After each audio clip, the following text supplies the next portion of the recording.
What is up, all of you awesome and amazing people on YouTube? Good Malo here, coming at you with another exciting video.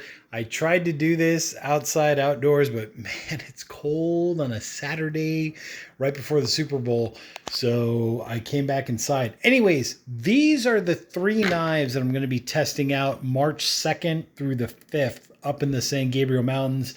It's right off Azusa Canyon, pretty simple to get to. There's parking if you have your Forest Adventure Pass. It's about a 6-mile hike into where I'm going to be camping and backpacking and all that good stuff. You do have to filter water. There is a good water source, and there is a vault toilet.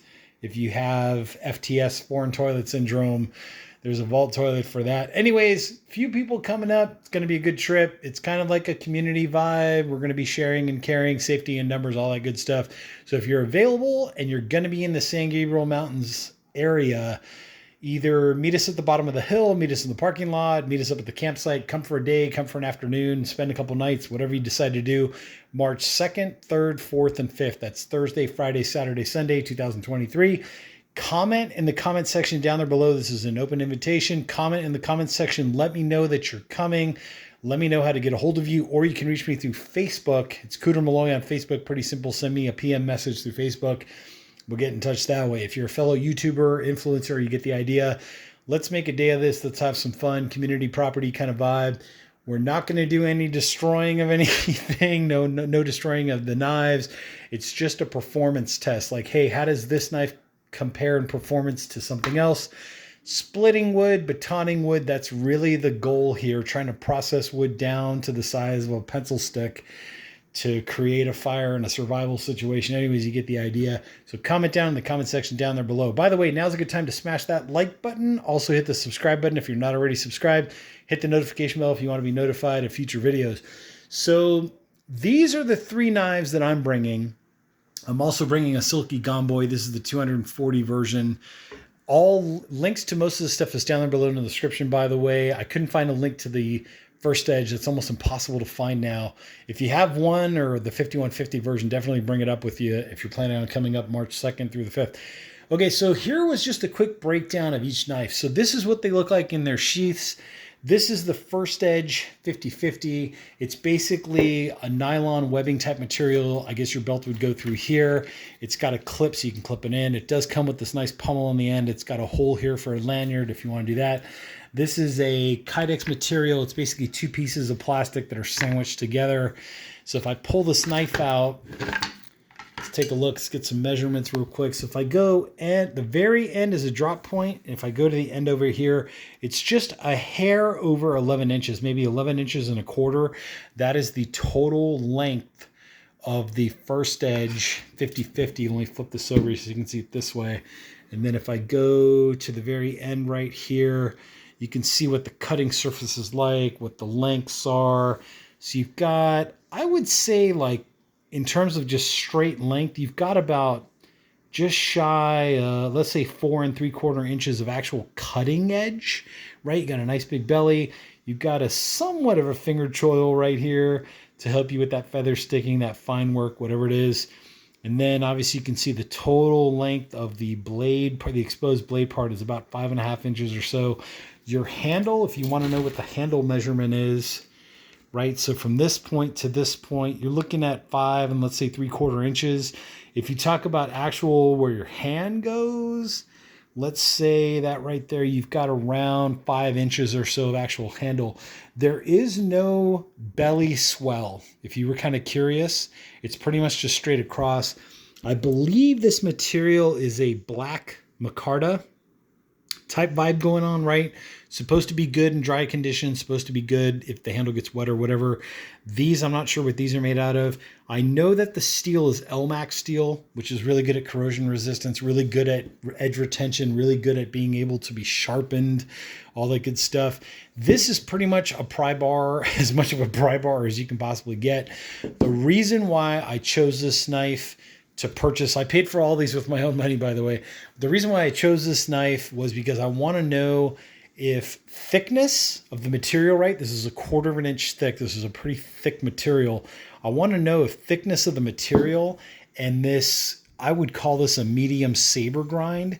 If that's going to create a wedge type feel to help me baton through the wood, is it going to split the wood easier than, say, slicing through it, right? Because we're wedging through it with this. That's why I want to test out this knife. So that is the First Edge 50/50 right there.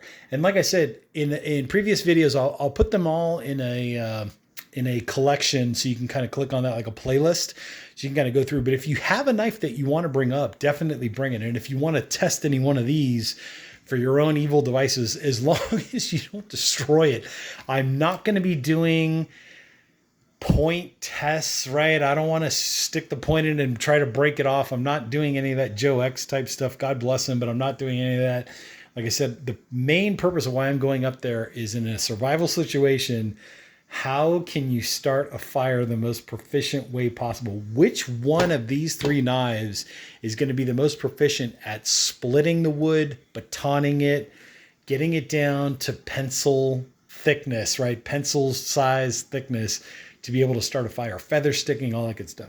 So that is the First Edge 50/50. Okay, next on my list is the SOG Seal FX. Let me turn this way just so you can kind of see it. There's USA made. This is CPM S35VN. It's also got the coating on it, right? The Cerakote. So there's your knife right there. This is the SOG Seal FX. Let's take a look at from the point to the end of the handle. This is about a 9-inch knife, right? Give or take. You've got a nice like pommel here. It kind of goes into this little point right here. So if you wanted to, let's say, pry open something, you could. If you wanted to pummel with it, whatever. I noticed that the jimping goes pretty much the whole length of the spine, which is, I guess, adding in grip and all that good stuff.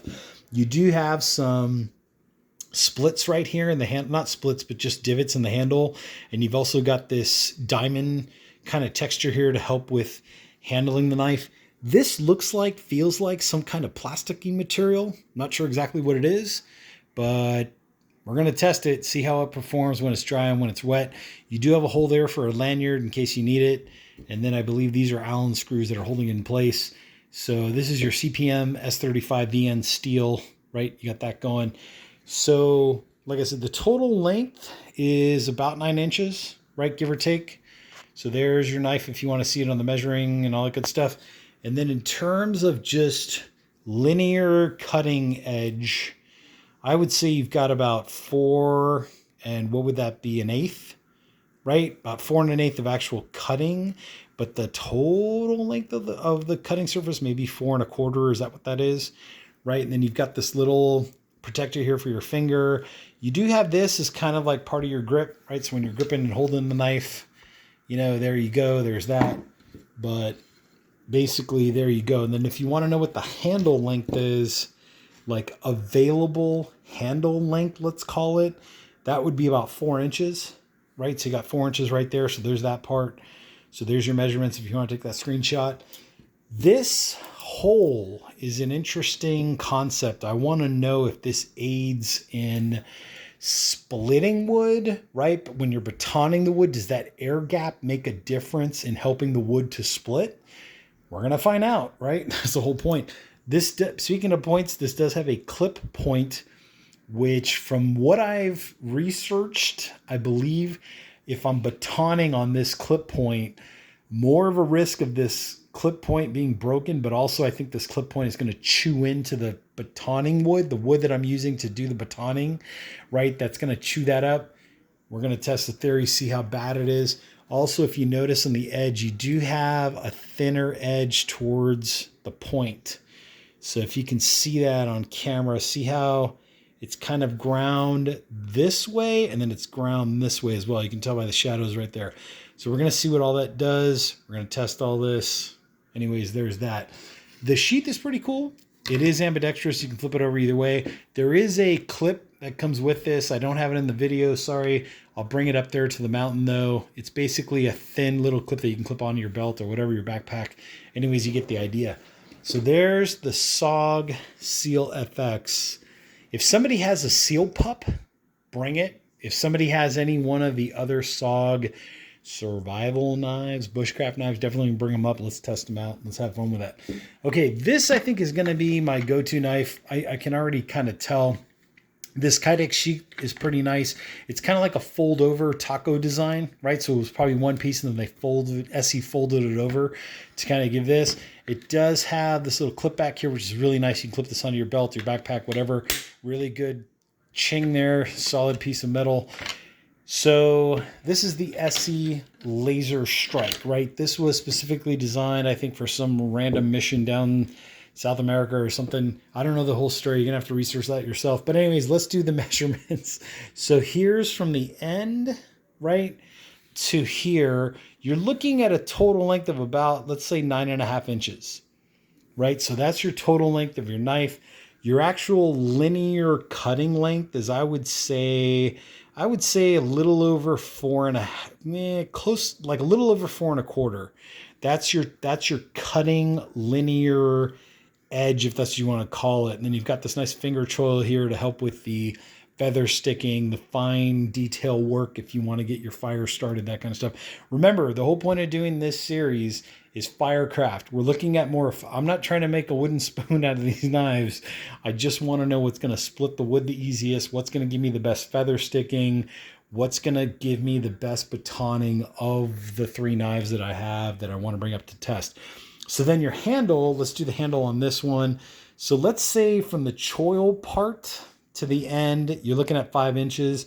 If you're talking about just your actual handle, you're looking at around 4 inches. So then this material is a micarta, right? It does not have the belly swell, so it's pretty flat. By the way, in case you were curious, the Seal FX does not have a belly swell either. That's that one for you. And I will do a comparison of all 3 of these side by side so you can see them all. But this does not have any kind of belly swell. It is a full tang. All of these are full tang. So there's that information for you. So like I said, there's about 4 inches on the handle from end to end. It does come with the lanyard. It does come with this washer so that you can unscrew this. Something that most people don't think about is they only give you 1 washer. So how the hell are you going to do the other side, right? You got 2 flathead screws. I don't know if Esee ever contemplated that. They should have given 2 washers, or you might need like a penny and a washer. I don't even know if a penny would fit in there. We're going to test that out later. I don't think a penny would fit in there. I think this is too thin for a penny. So you need to have a multi-tool. You know, that's one thing that kind of sucks, is you need to have something else to hold the other side while you're unscrewing with this. So something to think about, Esee. Just saying, hey, you might have wanted to included 2 of these washers. Anyways, inside of here, I'm not going to do it now, but inside of here there is I believe it's some kind of a magnesium or something, ferrum serum rod to get the spark going. And then there's also some, I believe it's cotton dipped in Vaseline or some material like that, some canvas material dipped in like Vaseline or some kind of wick that you can easily spark and then ignite and then get your fire started. So there's the Esee. And then the sheath, like I said, this is like a taco style where it's one piece of plastic that's been folded over, right, to get that going. Okay, so let's do the side by side comparisons. Let me see if I can line these up. So let's just go from the end of the handle, not including the pommel, but the end of the handle. That would be these 2 side by side, right? Take your screenshot, do what you got to do if you were contemplating these. And then if you just want to do the blade lengths. So let's talk about, let's do actual cutting edges if you wanted to see what these 2 look like. So there's that. If you want to get some good screenshots of that, there you go. By the way, now's a good time to hit that like button, hit the subscribe button down there below. I did put links to both of these knives and a few others down in the description section, so make sure to check that out. If you want some backpacking stuff, there's also some links down there as well. And then now let's bring in the big honker, first edge, right? So just handle, right? So handle. Let's do that. There's your comparison, right? If you want to see what that looks like, there's your measurement. There's your tape measure. So you can see what all that's like. If I drag this over a little bit just to make it even with the first edge. So there you go. So that's what you're looking at, right? If you want to break out your tape measures, kind of look what everything looks like. And then let's go cutting edges. So let's say, since this is the smallest, I'll put this one up. Let's do it this way. So here's going to be just the tip, right? Then we got next biggest, which would be our Esee. And then let's do our next biggest, which would be the Seal. So we're pretty even there, right? That's what your 3 knives look like this way. So most comparable Esee to this would probably be, I would say the SE5 or the SE6, probably the SE5, right? Because 5-inch, 5-inch. It's probably going to be the most comparable to this. Obviously your Esee Laser Strike is your Esee Laser Strike. That one's there. And then this would be something more of like maybe like an SE4 would be like the most comparable to this one. But if you want to look again, there's your measurements. My tips are lined up, pun intended. There you go. And if you want to see it from the handle side, let's do it from the handle side. So let's say usable handle space, right? So I'm going from here to here. So let's say here. So that would be from the handles, right? As close as I can get it, let's say. So there's that comparison. There's your screenshots there. Doing this for you guys. That's the reason why you want to hit that like button. Hit the subscribe button down below. Hit the notification bell. Okay, so there's your comparison of those 3. So there you go. And then Silky Gomboy, just in case you were curious, let me move these out of the way. Oh, in case you wanted to see the thicknesses. I did this in a previous video. This is kind of hard to do with one hand. Let's see if I can do this. Oh, let's see if I can get it just right. Okay, there you go. So there's your thicknesses, right? You've got 1/4 of an inch on the first edge, and then you've got 3/16 on both of these. So there's that. Let's tilt this just so slightly so you can see it. There you go. There's your thicknesses, right? That's what they look like from the top. So then here's your flat. This is your flat micarta handle. This is another flat micarta handle on the Esee.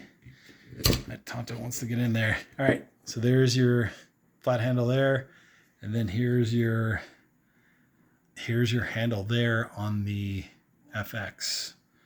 So there you go, right? Seal FX, okay. There's your jimping, all that good stuff. Your choils. Okay, so hopefully that's enough of a comparison for you to make an educated or at least a more informed decision. And then let's get these out of the way. And we'll do our gomboy. So there's a Silky Gomboy, right? In case you're curious about buying one of these. This is what it's like when it's folded. So there's your measurements, right? About 10.5 inches or so, let's say, when it's all folded up. This is the sheath for it. We'll measure this in a second. But I just want to get the blade out so you can kind of see if I can do this. Oh, I did it with one hand. Okay. So there you go. So there's your length of your blade. This is linear length, right? So from the end, let's say from here to here. So from your end to there, you're looking at about 9 inches of cutting blade surface, right? And that's probably what the 240 is. That's what I'm guessing. So you got 9 inches of cutting surface. And then your total, I wish I could pull this tape measure out. Let's see if I can do this with one hand. See if I can give you a length of the total measurement here. So from end, let's see if I can do this. Because the blade is curved. So let's see, from end all the way over here, you're looking at about 19.5 inches, right? So from end to end, looking at about 19.5 inches, give or take. And remember, the blade is curved, so you get that curvature in there and all that good stuff. So anyways, there's your Silky Gomboy. There are links to the Silky Gomboy down in the description. I do have a link to the Esee and another version of this that's black. Then I've got a link to the SOG Seal FX, the Tanto, that is down in the description as well. Make sure to go ahead and check those out. And your last measurement, as promised, was the sheath. So this is the sheath for the Gomboy. Let's take a look at that. So closed. Let's get this closed. So closed it is. Ow, almost cut myself. I gotta be careful there. Okay, so from the end, right, to there, you're looking at about 11.5 inches. So if you were going to like put this on your belt, or you're going to store it or whatever, it does come with this rubber little clip here. And then this obviously opens up. And then it's kind of like a double retention system. So you've got this rubber piece that kind of hooks in. If you want to take a look at that, that kind of hooks in. That keeps this thing from just flying open. And then you've also got the clip here, which also clips it. So it's like a double retention system to make sure your saw doesn't go flying. So there you go. There's your review. Anyways, comment down below if you like what you're seeing. If you can make it March 2nd, 3rd, 4th, and or 5th up in the San Gabriel Mountains, comment down there below. Let me know that you're coming up. Find me on Facebook. I'll send you more details, more information. And anyways, links are in the description. Make sure to check those out. Hit the like button, hit the subscribe button, and I will catch you all on the next exciting adventure.